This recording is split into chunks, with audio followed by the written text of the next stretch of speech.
Yeah, I'm sorry, I mean the pastry. Yeah, have a little pastry, huh? Yeah, man, these things are freaking delicious. If you don't know the folks from Smash, right? Yeah. They came by earlier today, and it was a thank you for the auction, so thank everyone that bid on the items at the auction, but they brought this box full of pastries, and they are super good, and I don't want them to go to waste. I mean, they're the best I've ever had. I swear to God. Do you remember where she said they got them? West Seattle. Someplace West somewhere in West Seattle. Seattle. Hold on. Seriously, man, these things, they're so good. Trying to stuff my mouth. But no, I have not gotten World Cup fever yet. But tomorrow I think will feel a little different. Because you got Team USA, they're in Seattle. I think the vibe's definitely going to be different. Yeah, right. And I was going to say, I've seen there's thousands and thousands of Australians in town. I know they're all fired up. They'll all be down there tomorrow drinking around there and stuff. You guys not going to speak French, right? They're going to talk about Yeah. This is from, in West Seattle, Bakery. Oh, Bakery Nouveau. No. Bakery. Okay. They are delicious. That's ridiculous. All right, so we got World Cup going on. Miles, you're a golfer. What's happening in the next 4 days? U.S. Open. U.S. Open, right? A lot of stuff going on. But also, Sunday's Father's Day. Yes. All right, so I have a list here of just kind of ranking some of the best TV dads of all time. All right. You guys have any guesses on TV dads? Oh, Homer Simpson would probably make the list. Bud Bundy, I guess, in a weird kind of way. Homer Simpson is number 8 on the list. All right. All right. And it's Al Bundy. Bud was Al the kid. Bundy, Jesus. What'd you call him? Bud Bundy. Well, Bud was the son. Yeah, I know. He probably had a kid. Let me think here. Tony Soprano, maybe? Just based on the fact that he was pretty much a family Best guy. TV dad. Well, he's a family guy. I mean, he was. He Yeah. was a father, but I don't know that I would say he was a great dad. Well, I mean, his son loved him. His daughter loved him. His wife loved him. It's not hard to be loved. It's harder to be a good person. Well, I know. Yeah. Is it? Honestly, the Brady Bunch dad, whatever his name was. I don't know, Come man. on. I mean, his kids loved him, but I just don't think Tony Soprano was the best dad.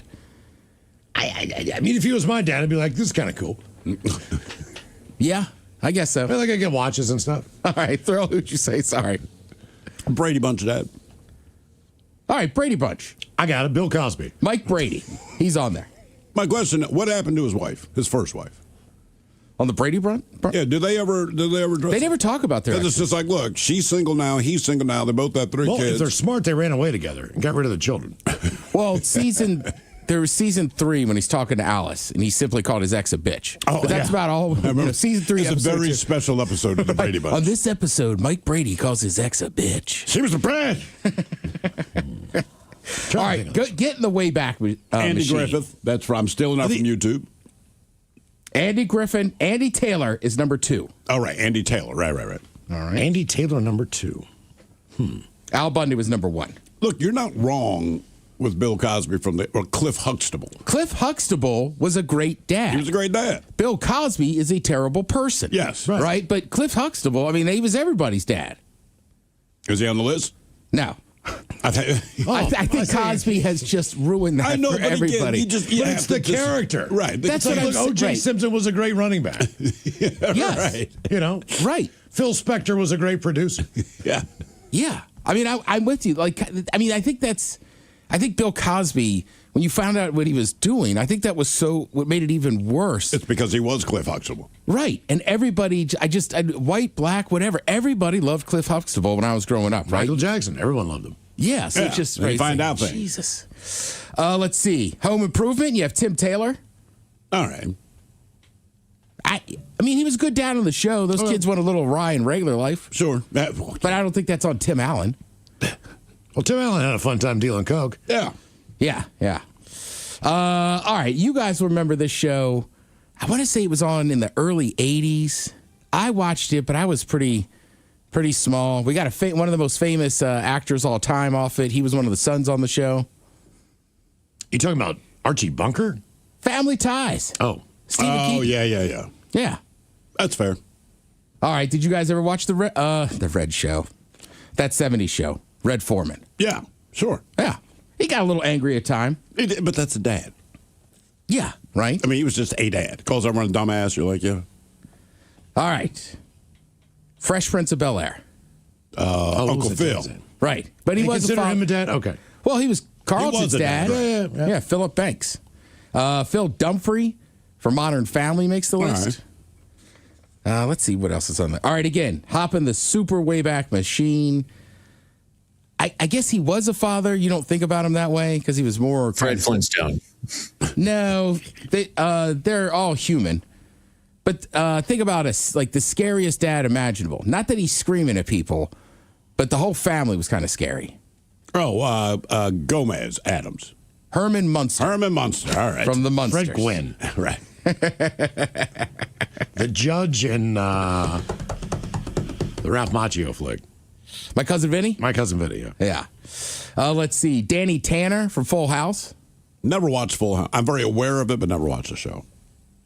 Yeah, I mean, I guess I might go back and rewatch it. When I was a kid, you loved it, and he was pretty good. I mean, plus it's tough. I want to say that mom had died, but right, it's just him with the 2 uncles, and then they're raising 4 kids? Something like that. Yeah, that's kind of tough work. By the way, this has popped up on YouTube here, but Uncle Phil, whoever that actor was, he was also the voice of Shredder in the Ninja Turtle cartoons. Oh, no kidding. Yeah. All right. Phil. Yeah, a lot of stuff. Let's see. From Roseanne, you have Dan Connor. That's a good call. Yeah. Oh, you know what, Mike? I apologize. They're not all real human beings. There's one other cartoon dad on here besides The Simpsons. Miles, you love this show. Mike and I like this show. Is it Peter Griffin? Close. No. not Peter Griffin? Stan Smith. Oh, Bob Belcher. Bob's Burgers. Oh, Bob Belcher. okay. Yep, he is a good dad. Yeah, Bob's always trying. I mean, he's just got a struggling restaurant. And then the last one on the list that we haven't mentioned yet is from Family Matters, Carl Winslow. Oh, yeah. Okay. I think part of him being a good dad was just he had to deal with that annoying neighbor the whole All series. the time. Yeah, at some point, you're like, hey, you don't live here. Leave my home. You would think that. You would, especially if you're like that. Let's see. Obviously, everybody knows this year's 250th anniversary of America being born. There is a slight chance, if everything goes to plan, that we could play England on July 4th, 250th birthday in soccer. That would be pretty intense, Yeah. right? Of all the countries you could play. Is that how it's lining up, maybe? It's hard to tell as there's so many teams in the tournament this year, but there is a slight percentage chance it could happen. Okay. Yeah. I think at that point, if we beat them, because we drew with them in 2010, which was a massive deal. But if we beat them in a knockout stage, I mean, those English people would lose their minds. I would not even visit England until next World Cup. Would that match be here? So I guess you just don't know. I mean, it just depends on what everyone else does. But I don't think so. There's like 4 matches in Seattle that are not on the books yet. I know there's a match. There's a knockout stage match on July 6th here. I know that for sure. That's a Monday. July 4th, I'm not positive if we're hosting one. Okay. I know there's a couple games. I think there's 2 games on the 4th, but I don't think we're hosting. But still, I'm just going to guess L.A. and New York. I don't know, but it seems to me that's how you'd try to do that.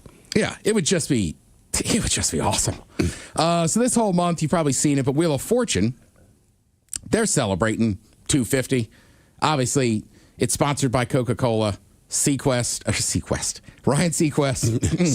Seacrest. I'm Ryan Seacrest. Vanna White, Coca-Cola. I mean, they're just going to talk about America, how much they like it, this and that. So, With great new prizes. For whatever reason, since Ryan's been hosting the show, I have not watched it. Really? And that's not intentional. If it's on, I'll watch it. It's no different. I mean, he's going to do a good job. I'm not saying that. I just haven't watched the show. Yeah, he does absolutely fine. I mean, it's Wheel of Fortune. How can you flub that? Yeah, I can't spell. So, Wheel of Fortune just never held much for me, right? Sure. I'll still watch Jeopardy, right? I'll watch it with Ken Jennings on there and stuff, but, Wheel of Fortune's just frustrating. Oh, sure. And when you can't make fun of somebody getting something wrong on a game show, it's not as much fun to watch. You idiot. Right, at Jeopardy sometimes, we're like, God, how dumb is this dude? Right. Everybody knows that. With his $90,000. Well, speaking of not spelling strongly, Tom Holland, the actor. Yeah. He was, I believe he was on a podcast, and somebody asked him about Saturday Night Live and why he's never hosted, even though he's been asked multiple times. It's pretty simple. He's dyslexic. Well, she's not trying to read cue cards. He can't read cue cards. He said, I'm just so petrified of the concept of trying to read cue cards, and they change. Basically, I don't know if a lot of people know this, but they do a dry run rehearsal, right? I don't think the audience is in there. Maybe the audience is in there. So they go through it once, and then they have I can't speak now, rewrites. So the cue cards change. So obviously, But if you they can can't, change within like 5 minutes. right. So if you can't read as well as other people, that would be terrifying. But Amy Poehler, he was talking to her, and she said, she's like, look, we've had people do it before. Sure. He's like, I just hate reading out loud. He said, he's like, look, I love the idea of doing it. Like, I would like to go on the show. I think Amy Poehler makes a good point here. She goes, you can figure your way through it. She goes, there have been people who have hosted fully on drugs. Oh, yeah. Right? And it was me. Yeah. So, I mean, I get his point, but you'd have to think they would maybe take out some of the dialogue. There's got to be some easier way that he could do it. Maybe. I mean, and look, man, SNL, the way, like you said, they do the run through, and then you have about 30 minutes, I want to say, before you go out and perform. But in that 30 minutes, right, the story stays the same, but certainly the words have been rewritten. Yeah. Especially for Stefan. Oh, God, yeah. That became intentional. Yeah.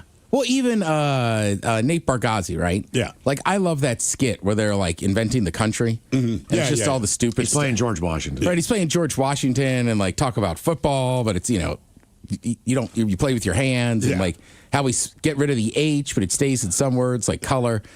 So he's told this story famously that he writes that whole thing, but at the table read, just nobody, like, he's just There's like, no man. laughs, right? Right, it sucks or whatever. Then they do that dry run, and it gets like a pop from the audience. And then, I mean, it goes on to be probably the best, in my opinion, the best skit of that episode.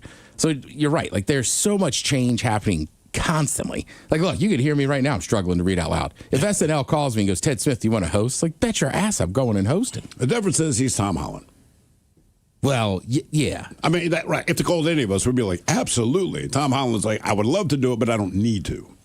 Yeah. Like, Tom Holland's worried about being embarrassing himself on national TV. Like, I'm not. When do they go back to being live? Do we know? Week or two? Are they done? SNL? No. It's done for the year, man. Are they done? They're done Yeah. forever. I mean, for the season. Correct. They take off the summer. That's why generally if there's a skit or a couple of those actors that are going to make movies, they do it during the summer. All right. And then I want to say they don't come back till like late September. Basically, they get back around week 3 of the NFL season. Okay. Right? And then they're done around Memorial Day. Yeah.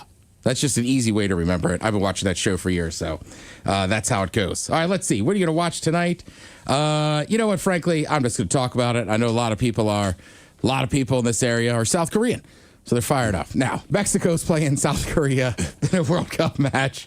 I'm actually going to, as soon as we get out of here, I'm going to go run down with some friends and check that out as well. And I guess, I got to cheer for South Korea. Okay. Okay. When it comes to football, I just have a hard time cheering for Mexico. Because they're good? Yeah, they're like our number one rival. Thank you, Ted. We appreciate it. You're listening to The Men's Room.